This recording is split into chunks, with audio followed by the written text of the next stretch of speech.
പുതിയ പരിശീലകൻ ടീമിനെ ഫീൽഡിൽ ഇറക്കി എന്തെങ്കിലും കളിച്ച് കാണിച്ചു തുടങ്ങാതെ നമ്മൾ ആളിനെ തള്ളിക്കയറ്റാനോ താഴ്ത്തി ഇറക്കാനോ നിൽക്കുന്നില്ല. എന്തായാലും ആള് അത്ര മോശമാണെന്ന് കരുതുന്നു എന്ന് വെച്ച് കഴിഞ്ഞാൽ കൂടുതലൊന്നും പറയുന്നില്ല. ഒരു സൈപ്രസ് വെച്ച് ആളൊരു കപ്പ് എടുത്തിട്ടുണ്ട്, അത് കപ്പുള്ള പരിശീലകനാണ്. പിന്നെ ആളിന്റെ ഏറ്റവും വലിയ ക്വാളിറ്റി നമ്മുടെ നിഖിലേട്ടായെ പോലെയും അഭികേട്ടായെ പോലെയും നല്ല വൃത്തിക്ക് എഴുതാൻ പഠിപ്പിച്ചിട്ടാണ് ആളെ ഇങ്ങോട്ട് കൊണ്ടുവരുന്നത് എന്നാണ് തോന്നുന്നത്. കാരണം ആശാന്റെ കേരള ബ്ലാസ്റ്റേഴ്സിലേക്കുള്ള വരവിന് ശേഷമുള്ള ആദ്യ പ്രതികരണം, ബ്ലാസ്റ്റേഴ്സിലേക്ക് കോൺട്രാക്ട് സൈൻ ചെയ്തിട്ടുള്ള പ്രതികരണം, ആകെ ഒരു വർഷത്തെ കോൺട്രാക്ട് ആണ് സൈൻ ചെയ്തത്, അതിനെക്കുറിച്ച് നമുക്ക് പിന്നീട് സംസാരിക്കാം. അണ്ണന്റെ ആദ്യത്തെ പ്രതികരണം ഇങ്ങനെയാണ്. എന്നാ ഡയലോഗാണ്. കേരള ബ്ലാസ്റ്റേഴ്സ് പോലെ ഒരു ക്ലബ്ബിൽ ജോയിൻ ചെയ്യുക എന്ന് പറഞ്ഞാൽ വിശ്വസിക്കാൻ കഴിയാത്ത അല്ലെങ്കിൽ അവിശ്വസനീയമായിട്ടുള്ള ഒരു ആദരവായിട്ട് ഞാൻ വിശ്വസിക്കുന്നു. ഈ ഒരു ക്ലബിനെ സംബന്ധിച്ചിടത്തോളം ഇതിന് ഒരിക്കലും പകരം വെക്കാനില്ലാത്ത വിധം മികച്ച വൈകാരികമായിട്ടുള്ള ഒരു ഫാൻ ബേസ് ഉണ്ട്. ഈ ഫുട്ബോൾ ശ്വസിക്കുന്ന ഒരു നഗരത്തിൽ നിന്നാണ് ഈ ഒരു ക്ലബ്ബ് വരുന്നത്. ഓരോ മത്സരവും അതിനിർണായകമാക്കി മാറ്റാൻ കരുത്തുള്ള ഒരു ആരാധക വൃന്ദം തന്നെ ഇവർക്കുണ്ട്.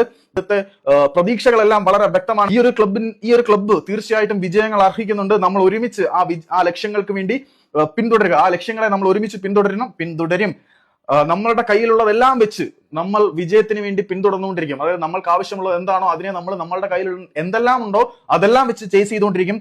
പിന്നെ പുള്ളി പറയുകയാണ്, കലൂരിനെ പോലെ വളരെ വലിയ എനർജി പുഷ് ചെയ്യുന്ന ഒരു ആരാധക വൃന്ദമുള്ള ക്ലബ്ബ് എക്സലൻസിന് മലയാളം എന്താ പറയുന്നത്, മഹോന്നത അല്ലെങ്കിൽ എന്തോ വലിയ സാമാനം, അത് അർഹിക്കുന്നുണ്ട്. അതിൽ കുറഞ്ഞതൊന്നും, ഒരു എക്സലൻസിൽ കുറഞ്ഞതൊന്നും ഈ ഒരു ക്ലബ്ബ് അർഹിക്കുന്നില്ല. നമ്മൾ അതിനെ ചേസ് ചെയ്തുകൊണ്ടിരിക്കും. നമ്മളുടെ കയ്യിലുള്ള എല്ലാം എടുത്തു വെച്ച് ആ ലക്ഷ്യത്തിലെത്താൻ വേണ്ടി നമ്മൾ പൊരുതും. പിന്നെ പറയുകയാണ്, എനിക്ക് ഇവിടെ ഒരു അധ്യായം തുടങ്ങാൻ വേണ്ടി ഇനിയും കാത്തിരിക്കാൻ വയ്യ. ഈ ക്ലബ്ബിലെ എല്ലാവരെയും കാണാൻ വേണ്ടി ഞാൻ കാത്തിരിക്കുകയാണ്. ലെറ്റ്സ് ഗോ ബ്ലാസ്റ്റേഴ്സ്, നമുക്ക് ഒരുമിച്ച് മുന്നോട്ട് പോകാം എന്നൊക്കെയാണ് പുള്ളി പറയുന്നത്. Let's go Blasters. പുള്ളി പറഞ്ഞിരിക്കുന്നത്, ഞാൻ ഫ്രഷ് ആയിട്ട് പ്രിപ്പറേഷൻ ഒന്നുമില്ല, ഡയറക്റ്റ് പറഞ്ഞു പോകുന്നുണ്ട്, ഇത്തിരി പ്രശ്നങ്ങളുണ്ട്.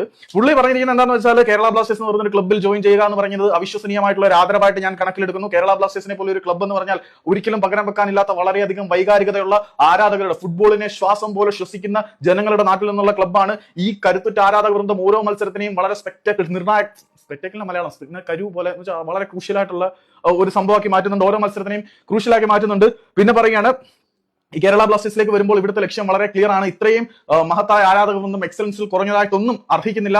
ആ എക്സലൻസിനെ ചേസ് ചെയ്യാൻ വേണ്ടി നമ്മളുടെ കയ്യിലുള്ളതെല്ലാം എടുത്തു വെച്ച് പോരാടാം. പിന്നെ പറയുകയാണ്, ഈ കലൂരിലെ എനർജി ഈ എക്സലൻസിൽ കുറഞ്ഞതൊന്നും അർഹിക്കുന്നില്ല, മഹനീയതയിൽ കുറഞ്ഞതൊന്നും ഈ കലൂരിലെ നിറഞ്ഞ ഗാലറി അർഹിക്കുന്നില്ല. എനിക്ക് നിങ്ങളെ കാണാൻ ഇനിയും കാത്തിരിക്കാൻ വയ്യ. ക്ലബ്ബിലെ ഓരോരുത്തരെയും എനിക്ക് കാണണം. പിന്നെ നമുക്ക് ഒരുമിച്ച് മുന്നോട്ട് പോകാം എന്നൊക്കെയാണ് പറഞ്ഞിരിക്കുന്നത്. ഏതായാലും അണ്ണന്റെ എസ്സേ നല്ല കാവ്യാത്മകവും താളബോധവും ഉള്ളതാണ്.